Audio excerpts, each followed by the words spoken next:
Welcome back, everyone, to another remarkable journey into the hidden world of gemstones, where beauty often hides secrets you may never hear in any museum or auction hall. Tonight, we're not just looking at jewels. We're opening the doors to vaults that guard the rarest treasures of human history. Among these 10, one diamond, ranked at number one, has been estimated by experts to carry a value so extraordinary that no price tag could ever capture it. Yet here's the twist. It has been locked away for centuries, the subject of disputes between nations, and the reason why collectors and investors alike whisper about it even today. Ignore the truth of this gem, and you may be looking at the most dangerous mistake in gemstone history. Don't skip this video if you don't want to misunderstand how real value works in the world of gems. We'll uncover stones hidden in royal vaults, guarded by banks, even sealed inside national treasuries, each with a story of power, faith, or fear. Some were worshipped as sacred relics, some sparked revolutions, and some remain so politically sensitive that they can never be openly displayed again.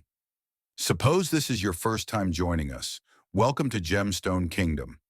Here we reveal the untold stories, legends, and hard truths about the stones that shaped empires and outlasted dynasties. Make sure to like this video and subscribe so that you won't miss the discoveries ahead, because what you're about to see could change the way you think about gemstones forever. Top 10. Naderi Throne Gems. Crown jewels locked away beneath Iran's vaults. Hidden beneath the vaults of Tehran lies one of the least accessible treasures on Earth, the Naderi Throne Gems, a collection so vast that even specialists debate its proper scope.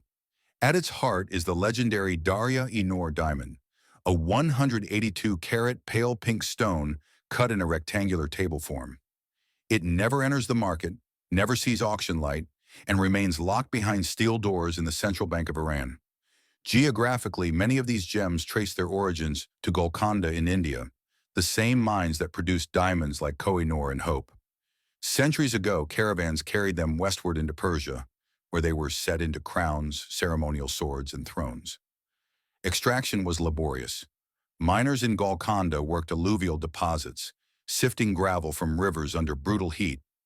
From those waters came crystals that later crowned emperors. In appearance, the collection is staggering. Emeralds the size of fists, rubies glowing a blood-red hue, and diamonds cut in both Mughal and European styles. Some gems are carved with inscriptions, others left as massive crystals. Unlike ordinary jewelry, these stones are mounted into objects of power. A throne glittering with emerald plaques, scabbards covered in diamonds, and royal headpieces so heavy they were worn only on coronations. What would their value be today if turned into jewelry? Conservatively, experts estimate that single pieces, like the Koh-i-Noor, could exceed hundreds of millions of dollars if ever sold.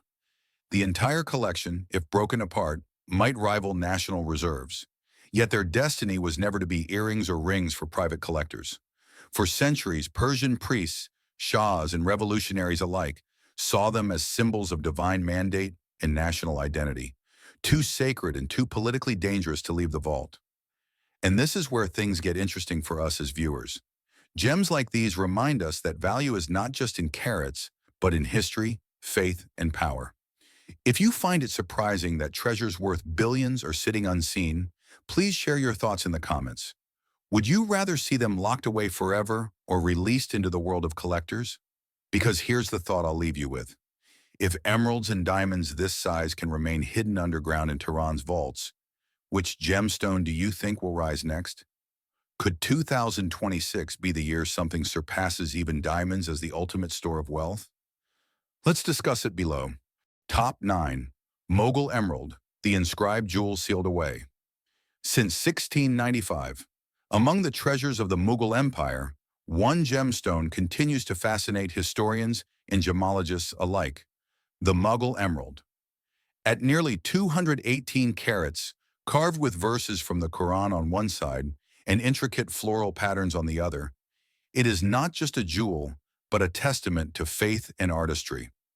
Today it is kept away from open markets, preserved under controlled conditions, and studied more like a manuscript than a gemstone. Geographically, emeralds of this scale came from Colombia, mined in regions such as Muso and Chivor. In the 17th century, Spanish traders carried rough crystals across oceans, eventually reaching India through Portuguese networks. There, Mughal artisans, masters of lapidary art, carved and polished the stones using copper tools and abrasives made from emery. The Mogul emerald, with its bold script and botanical motifs, stands as a rare example of a gem transformed into a sacred object. Its color is a deep velvety green, the kind collectors now refer to as museum grade. Unlike transparent diamonds, emeralds often contain inclusions. However, priests and rulers of the Mughal court viewed these internal gardens as part of the stone's living soul. Shaped into a rectangular tablet rather than a faceted jewel, the Mogul emerald was never meant to be worn casually. Instead, it likely functioned as a talisman, carried in ceremonies or displayed in the court as a symbol of divine authority. In terms of modern value, experts have noted that similar historic emeralds can reach tens of millions of dollars at auction. Yet this stone resists such measures. Its importance is not defined by price, but by the inscriptions it bears, words and prayers that elevate it far beyond the realm of decoration. That is why it remains locked away, treated as a cultural heritage item rather than a luxury merchandise. And this is what makes the Mogul emerald so captivating for us today. It bridges continents, faiths, and centuries. If you find it surprising that a single stone can serve as scripture, artwork, and state treasure all at once, tell me in the comments. Should such gems remain hidden in vaults or be displayed for the world to see? Here's the closing thought. As ancient treasures continue to surface, which gemstone do you think will capture the world's imagination next?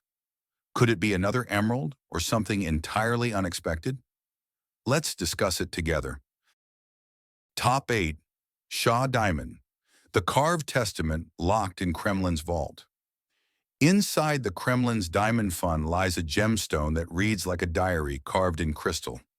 The Shah diamond, weighing 88.7 carats, is not remarkable for its size or brilliance. It is noteworthy because 3 rulers of Persia engraved their names directly onto its surface. Few gems in history bear such bold signatures, turning a diamond into both a jewel and a political document.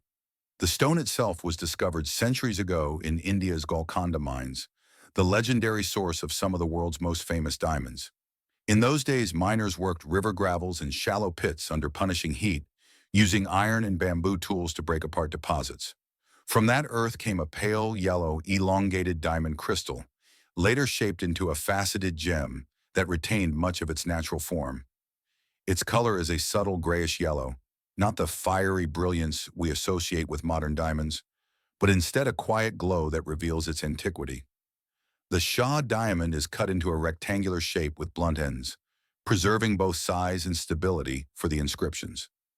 Each engraving, written in Persian script, marks a transfer of power, from Shah Abbas I in the early 17th century to successors, and finally as a gift to Tsar Nicholas I of Russia in 1829. If transformed into jewelry, its value would be substantial, but experts emphasize that its true worth lies in its history, not its market price. A diamond of this size and clarity could theoretically reach many millions, but the inscriptions make it priceless. It cannot be replaced, replicated, or truly sold. That is why it rests in Moscow's Diamond Fund, behind armored glass, and is shown rarely, only under strict security. What makes the Shah diamond fascinating is that it was never just a possession. It was a message, a declaration of sovereignty carved into stone.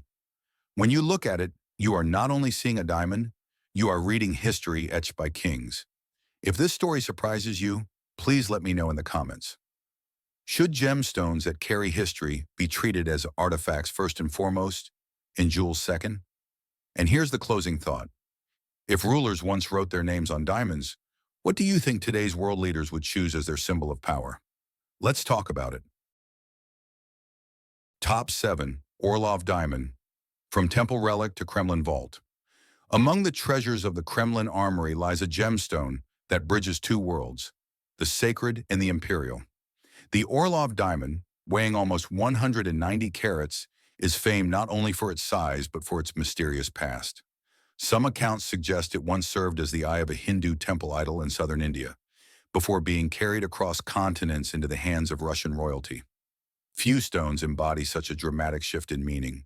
From an object of worship to a symbol of empire. The stone was mined centuries ago in India's Golconda region, whose riverbeds produce some of history's most extraordinary diamonds. Workers dug shallow pits and sifted gravel by hand, using baskets to wash away sand and reveal rough crystals. The Orlov emerged as a large, pale, blue-tinted diamond, left uncut in a traditional Indian style known as a rose shape, which preserved much of its original weight and brilliance. In appearance, the Orlov is striking. Unlike modern brilliant cuts, it has a domed surface with triangular facets and a flat base. This gives it a soft, glowing light rather than the sharp sparkle of contemporary diamonds. To the Russian eyes of the 18th century, it looked ancient, almost otherworldly, a fitting jewel for the imperial scepter of Catherine the Great, where it remains mounted today. In terms of value, historians tend to avoid assigning numerical values. A diamond of this size and provenance would command immense sums if ever sold. Yet the Orlov is not seen as merchandise. Its price is measured in history as a temple relic, a diplomatic gift, and an imperial symbol. That is why it rests in the Kremlin's diamond fund, not on the market. What makes the Orlov diamond so captivating is its layered identity. Was it once a sacred offering, stolen in the night? Or was it purchased, passed along trade routes, and reimagined by a new empire? Archaeology cannot provide a definitive answer. If you find this story intriguing, please share your thoughts in the comments. Should gems with spiritual origins remain in national vaults or be returned to the cultures where they originated? And here's something to consider. If stones like the Orlov carry both devotion and power, which role matters more in the end? Let's discuss it. Top 6. Regent Diamond, France's crown jewel guarded in Louvre's vault.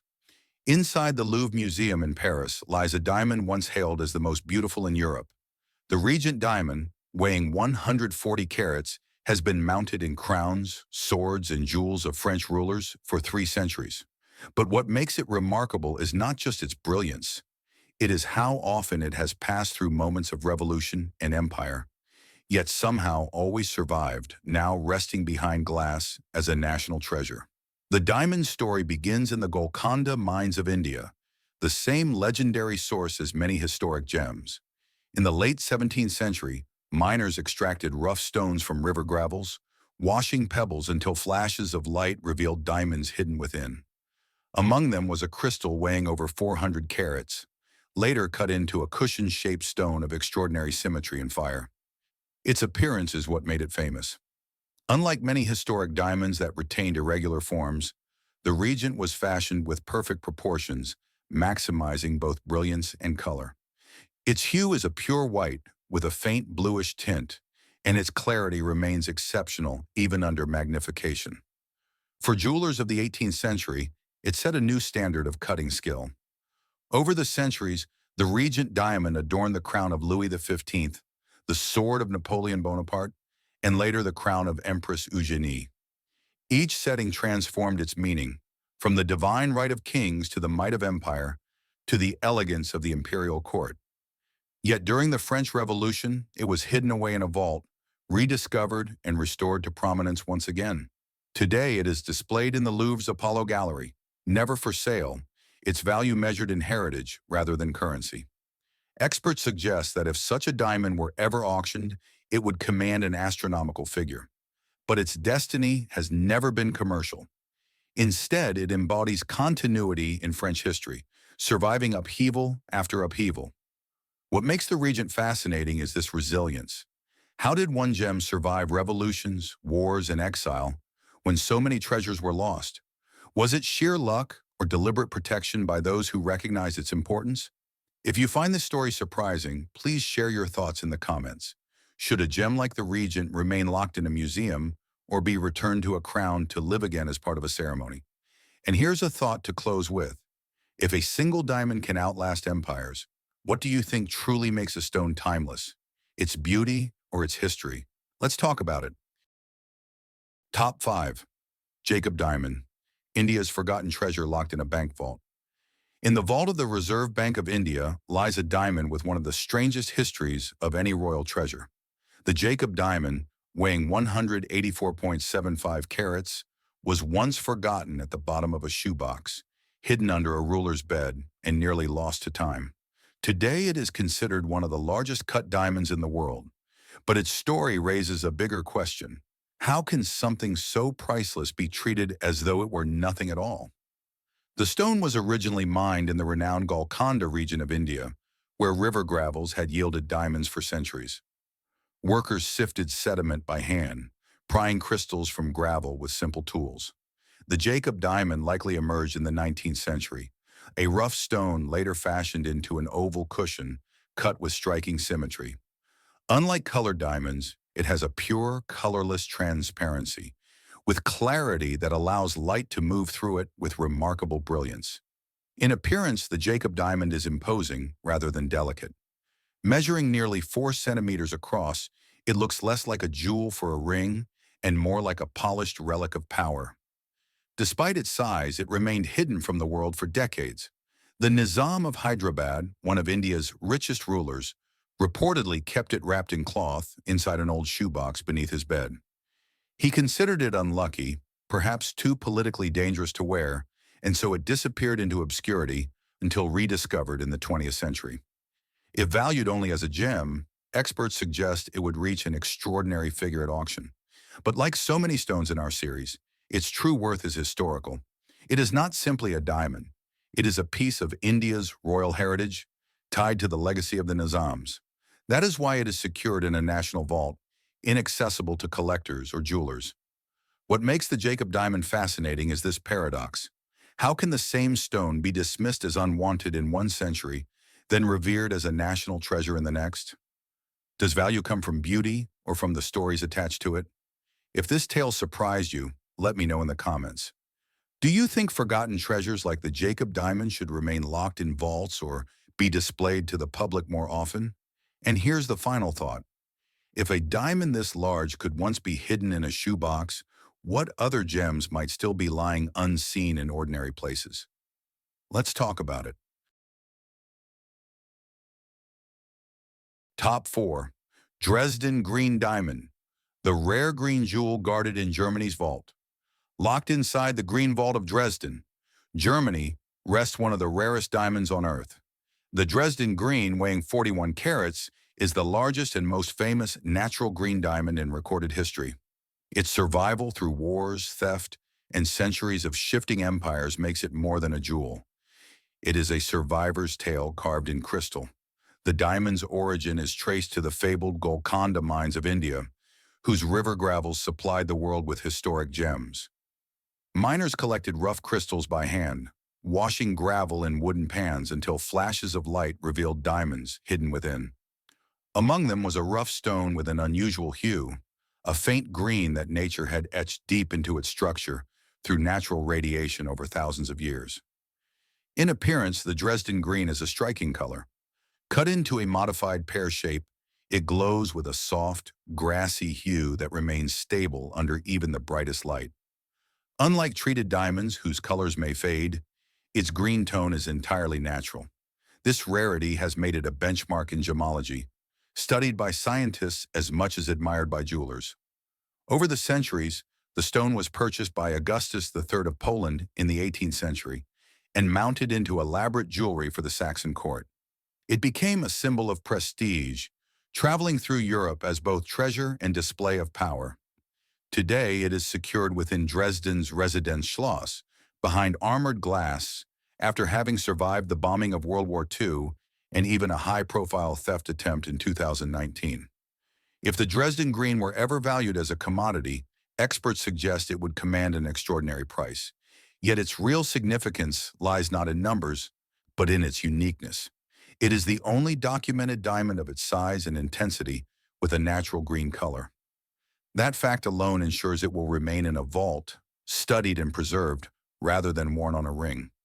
What makes the Dresden green fascinating is this balance of fragility and endurance. How does a gem survive centuries of upheaval and still return to the spotlight intact? Is it luck or the care of those who recognize its worth beyond money? If you find this story intriguing, share your thoughts in the comments. Should treasures like the Dresden green be displayed more often or protected away from risk? And here's the question I'll leave you with. If rarity defines value, which other color of diamond do you think might one day rival the Dresden Green's fame? Let's discuss it. Top 3. Hope Diamond, the blue legend secured in the Smithsonian's vault. Behind armored glass in the Smithsonian Institution rests a gemstone that has inspired both awe and unease for centuries, the Hope Diamond. Weighing 45.5 carats, its deep blue glow has been compared to the color of the midnight sky.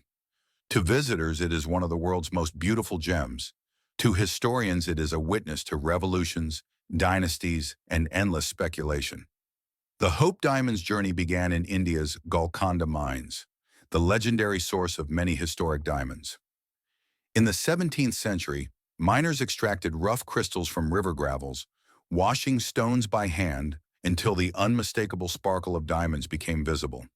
One of these crystals was cut into a massive blue gem, later acquired by King Louis XIV of France, and set into the royal collection as the French blue.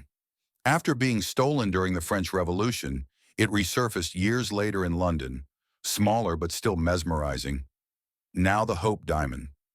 In appearance, the gem is extraordinary. Its blue coloration comes from trace amounts of boron within its crystal lattice, producing a rich, velvety hue unique among diamonds. When exposed to ultraviolet light, it glows with a striking red phosphorescence, an effect that continues to fascinate scientists to this day. Cut into an antique cushion, it radiates both history and mystery. If viewed purely as a jewel, experts agree it would be among the most valuable diamonds in existence, yet its importance is cultural rather than commercial. The Hope Diamond has passed through the hands of kings, bankers, and collectors until it was finally donated to the Smithsonian in 1958. It remains not as merchandise, but as one of the world's most studied and admired gemstones. What makes the Hope Diamond so captivating is the aura that surrounds it. Stories of misfortune and curse have been told for generations, though scholars emphasize these legends are folklore, not fact. Still, they remind us that gems are more than minerals. They carry the weight of human imagination. If you find it remarkable that one stone could move from a royal crown to a public museum, let me know in the comments. Should legendary gems like this stay in vaults or be shared more widely with the world? And here's the thought to close with. If the Hope Diamond is the most famous blue gem today, which gemstone color do you think will capture the world's imagination next?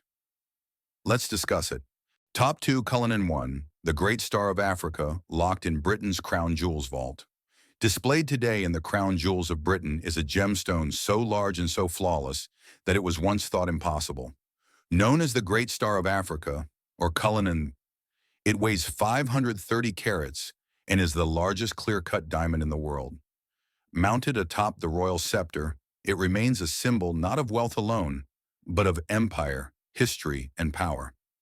The story begins in 1905 at the Premier Mine in South Africa, when miners uncovered a rough diamond weighing an astonishing 3,106 carats, the largest gem-quality crystal ever found. The discovery shocked even seasoned geologists. Extraction required careful handling. Workers used iron tools to free the massive crystal from kimberlite rock without fracturing it. Its sheer size demanded a journey under heavy guard before being sent to Europe for cutting. In appearance, Cullinan 1 is breathtaking. Fashioned into a pear-shaped brilliant, it combines immense scale with remarkable clarity, allowing light to cascade across its many facets. Unlike colored diamonds, its purity lies in its transparency.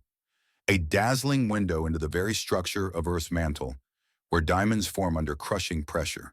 The original rough was divided into multiple gems, 9 large stones, and nearly 100 more minor cuts. Cullinan II became part of the sovereign's scepter with cross, while Cullinan II was set into the imperial state crown. Together, they represent not just technical mastery in gem cutting, but also the legacy of the British monarchy.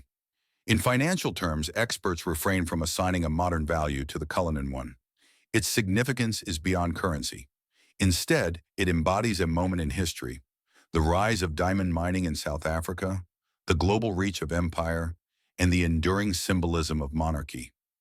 That is why it remains under constant security in the Tower of London, preserved as a heritage site rather than traded as a luxury item. What makes the Great Star of Africa so intriguing is the question it raises. When does a gem cease to be a jewel and become an artifact of global history? Its story is as much about geology and empire as it is about beauty. If this surprised you, share your thoughts in the comments. Should such diamonds remain in royal collections or belong to the nations where they were mined?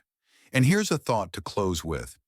If one stone could redefine both geology and politics, what gemstone do you think will be the next to shape history? Let's discuss it. Top 1. Koh-i-Noor. Few gemstones have stirred as much fascination, controversy, and debate as the Koh-i-Noor. Meaning Mountain of Light in Persian, this 105.6 carat diamond now rests in the crown jewels of Britain, locked inside the Tower of London. Its brilliance is undeniable, but what keeps it in the spotlight is not just beauty. It is the story of how one stone became a contested symbol of empire. The diamond's origins lie in the alluvial gravels of India, most likely from the famed Golconda mines, where for centuries miners searched riverbeds for flashes of light in the sand. Using simple tools, wooden pans and metal sieves, they separated rough crystals from the gravel. Among those finds was the Koh-i-Noor, first recorded in Mughal treasuries in the 17th century. In appearance, the diamond has undergone a change. Originally much larger, it was cut in Mughal style, emphasizing weight over sparkle. In the 19th century, it was recut in London into the oval brilliant seen today, maximizing brilliance but reducing size. Its color is described as dazzling white with faint transparency, reflecting light in every direction under the scepter's mount. The Koh-i-Noor passed through many hands, from the Mughal emperors to Persian conquerors, then to Sikh rulers in Punjab, before finally being ceded to the British East India Company in 1849. Presented to Queen Victoria, it was added to the crown jewels, where it has remained ever since. Today it is set in the crown of Queen Elizabeth, the Queen Mother, though it rarely leaves its glass case. Assigning monetary value to the Koh-i-Noor is nearly impossible.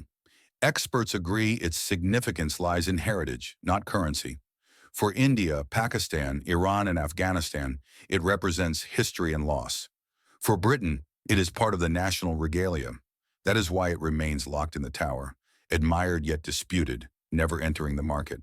What makes the Koh-i-Noor remarkable is not just its carats, but its contested meaning.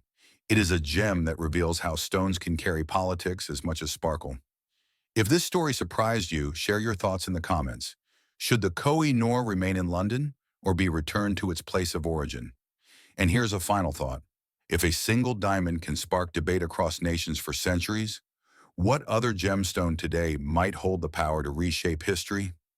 Let's discuss it. Thank you for staying with us on this journey through the world's most secretive gemstones. Each stone reminded us that beauty is not always about sparkle. It can be about power, heritage, and survival. If you enjoyed this exploration, a simple like and a gentle tap on subscribe will give us the motivation to keep uncovering more hidden stories here on Gemstone Kingdom. Your support helps bring these remarkable journeys to life, and the story doesn't end here. In our next episode, we'll continue the hunt, this time into the realm of mysterious stones that ancient legends say were never meant to be seen by human eyes. It will be a chapter of myth, mystery, and minerals colliding in ways you've never imagined. Until then, thank you once again for watching. Stay curious, and we'll see you in the next episode.